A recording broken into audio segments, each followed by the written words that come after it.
I am in a fix. फिर से पढ़िए, फिर से पढ़िए। I am in a problem. Fix का मतलब होता है भैया प्रॉब्लम में बंदा। अब ये रोहन है, रोहन का दोस्त कहाँ है? क्या नाम बेटा तुम्हारा? हर्ष। अब ये रोहन है, रोहन जैपनीज पार्क में चला गया, झील के किनारे बैठा था एक पेड़ की छाँव में। अब अकेला तो बैठेगा नहीं। पुलिस वाले आ गए। पुलिस वाले आते ही सीन देखो कैसा हो जाता है। उससे पहले सीन ऐसे होता है कि उस पेड़ के नीचे भी ऐसा लगता है जैसे अंबानी का बेटा बैठा हो कि यार बेबी ये वो फलाना बाइक कार है ये वो। अब पुलिस वाले जैसे ही आ गए, हाँ भाई खड़ा हो अंकल।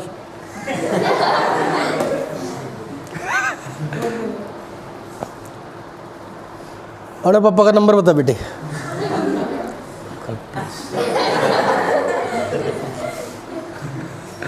कल अब नहीं आऊँगा, पहली बार आया हूँ।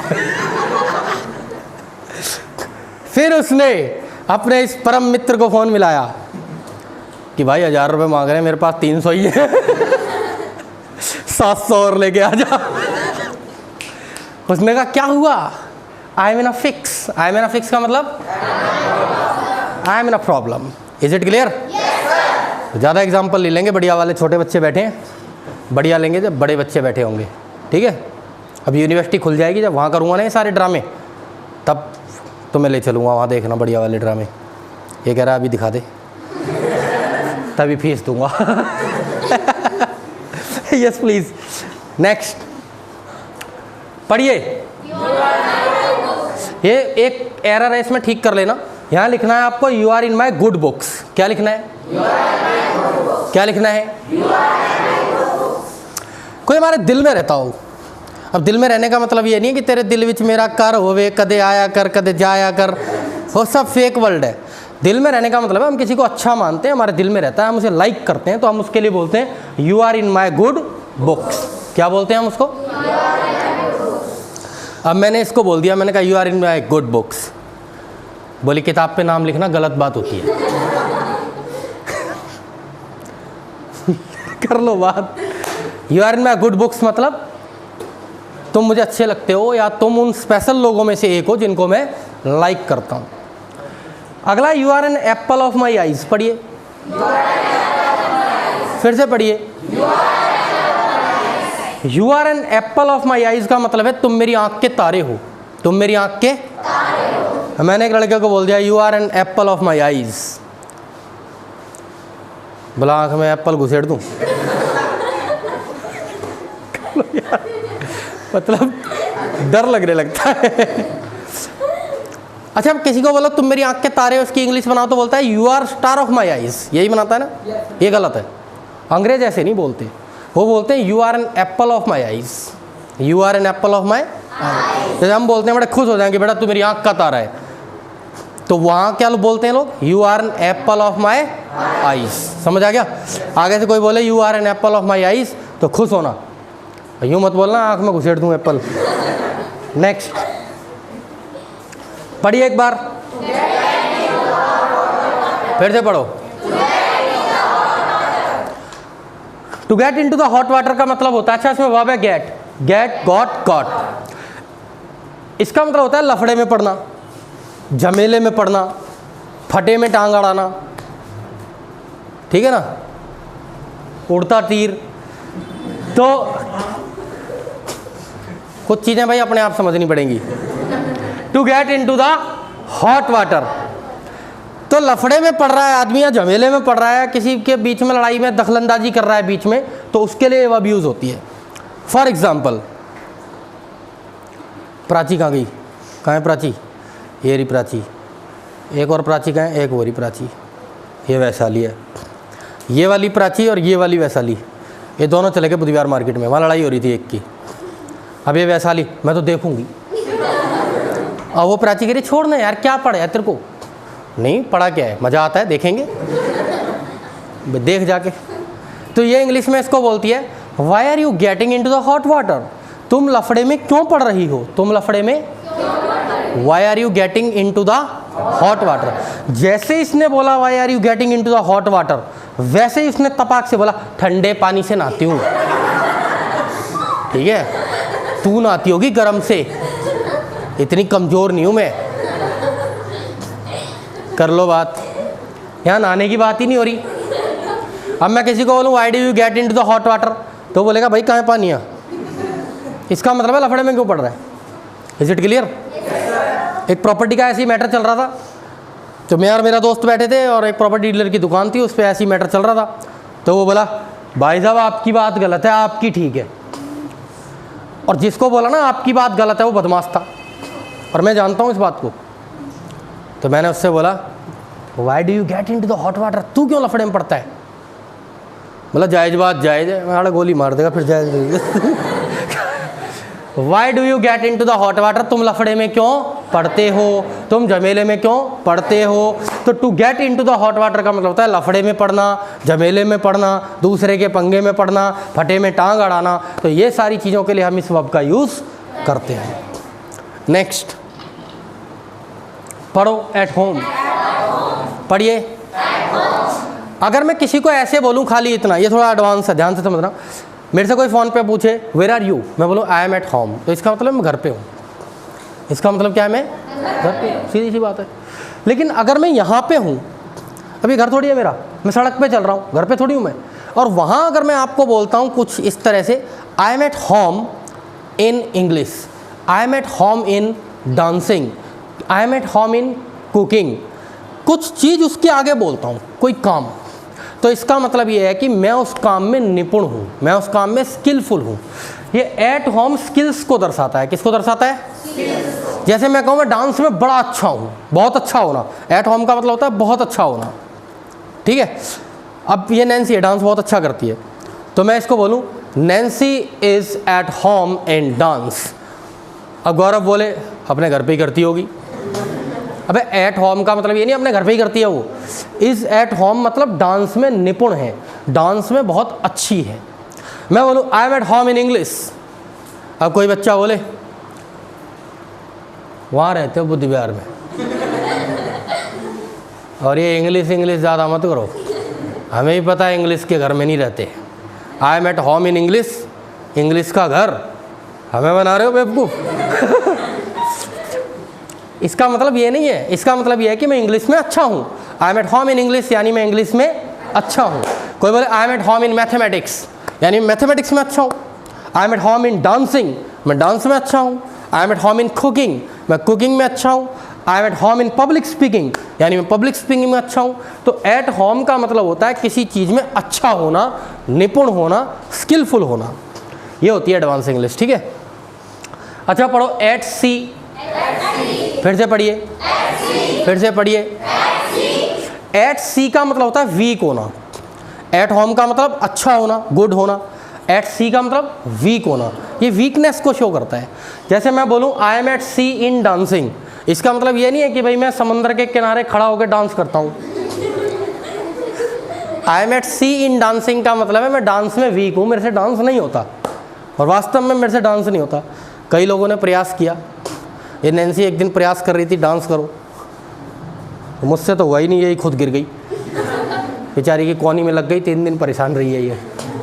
ठीक है। देखो अच्छा हुआ कोनी के बली गिरी थी। वैसे तो पूरी कोनी जैसी है। लेकिन डांस बहुत अच्छा करती है। हो सकता है आपको भविष्य में इसका डांस देखने को मिले। ठीक है। MSL पर प्रोग्राम होगा, उसका लाइव टेलीकास्ट तुम लोगों के घर पे किया जाएगा। तो I am at sea in dancing मतलब मैं डांस में निपुण नहीं हूँ। अब नई शादी होकर के आ गई बहू की, और उसने खाना बना दिया, रोटी ऐसी बनाई जैसे एरोप्लेन हो। तो उसके ससुर ने बोला कि टेढ़ी मेढ़ी रोटी क्यों बना दी, गोल ना हवा बनानी। बोली गोल ना भी तो तोड़ के खावागा।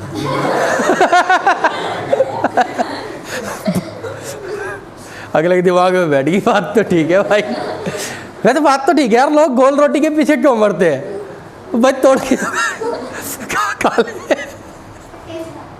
तो I am at sea in cooking यानी मैं कुकिंग में वीक हूँ, कुकिंग नहीं कर पाते अच्छे से। ठीक है। अगला है नेक्स्ट एक समझते हैं। गौरव पढ़ो, अब अगला वाला पढ़ो बेटे, पढ़ो आप पढ़ो गौरव। अगला भी तू ही पढ़ दे। कूल गाय का मतलब होता है अच्छा लड़का। कूल गाय का मतलब, कूल गाय का मतलब जैसे दीपक है, ये कूल गाय नहीं है, ठीक है। कूल गाय का मतलब होता है अच्छा लड़का। कैसा लड़का? I am a cool guy, अच्छा लड़का।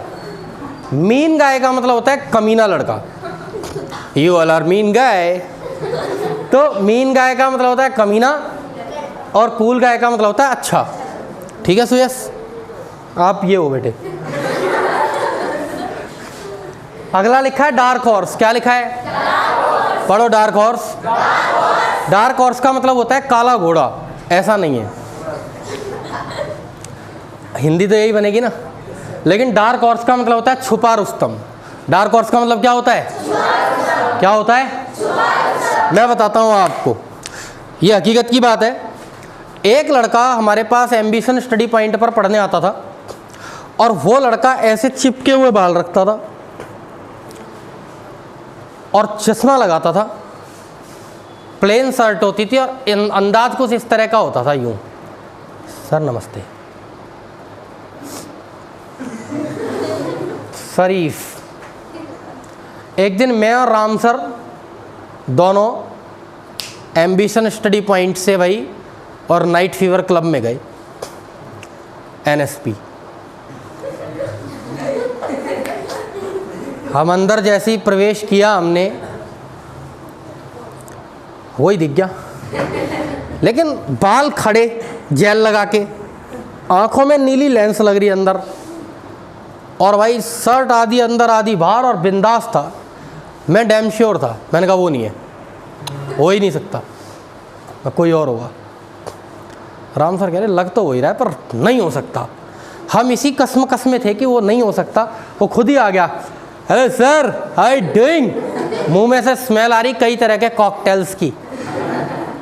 उसने तुरंत ऑर्डर दिया, हे 2 shot vodka. Sir what teachers choice? Vodka, black dog. 2 shot vodka के दे सर के लिए। आओ सर। मैं कहा यार ये क्या हो गया? ये महात्मा गांधी अचानक से सुभाष चंद्र बोस कैसे बन गए? और डांस उसका,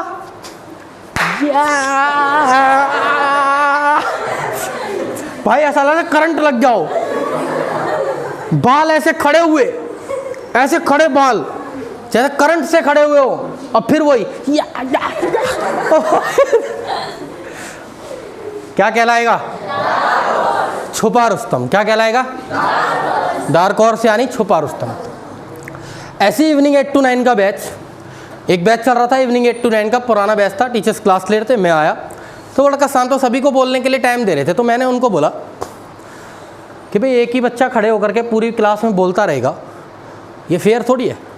इस तरह से पढ़ाओ कि सभी को बोलने के लिए चांस मिले, सबको 2-2 मिनट का चांस दो। और वो शांत बैठा था, मुझे लगता था वो बोलता ही नहीं होगा। मैंने कहा बेटे खड़ा हो तू। मैंने कहा तुम बोलो।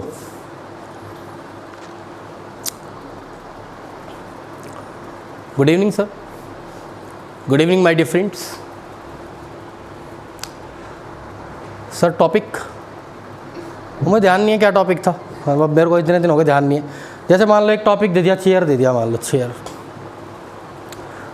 Simply it is known as a chair, but sometime it has a responsibility. When it is the chair of the chief minister, when it is the chair of the prime minister, when it is the chair of the president, it has a responsibility. It thinks about election all the time. It thinks about the rural, the bogus policies all the time, but it doesn't think anything about the resident of India. ये उसका बोलने का style था। आधे घंटे बोलता रहा, मैं यूँ खड़ा था, सर देख रहे इसे क्या हो गया। कौन है वो? छुपा रुस्तम। डार्क हॉर्स है, छुपा रुस्तम है। ऐसी एक बार क्या हुआ कि बिल्कुल जो शांत होते हैं ना, अब जैसे हमने इंजॉय पार्टी की, ठीक है ना, तो बच्चे कई बार अपने आप ही पार्टी वार्टी ऑर्गेनाइज कर लेते हैं अपने आप ही। जैसे टीचर्स डे होता है, दिवाली है, या फिर न्यू ईयर है, तो भाई एक पार्टी ऑर्गेनाइज कर ली, तो सभी नाचते हैं, तो एक आदमी नाचता, तो उसको हाथ पकड़ के उठाया कि भाई तू डांस कर। उठ ही नहीं रहा था वो। मुझे लगा ये उठता ही नहीं होगा, कभी डांस ही नहीं करता। तो मैंने कहा चल बेटे नाच। सर ये गाने पे ना मेरे से होगा नहीं। मैंने अपना गाना लगा, यार सारे डांस कर रहे हैं, तू अकेला बैठा अच्छा लग रहा। पता नहीं क्या एक अंग्रेजी सा गाना लगवा लाया, और उसके बाद उसने जो किया भाई, उसके जो स्टाइल था और ऐसे ऐसे कर रहा।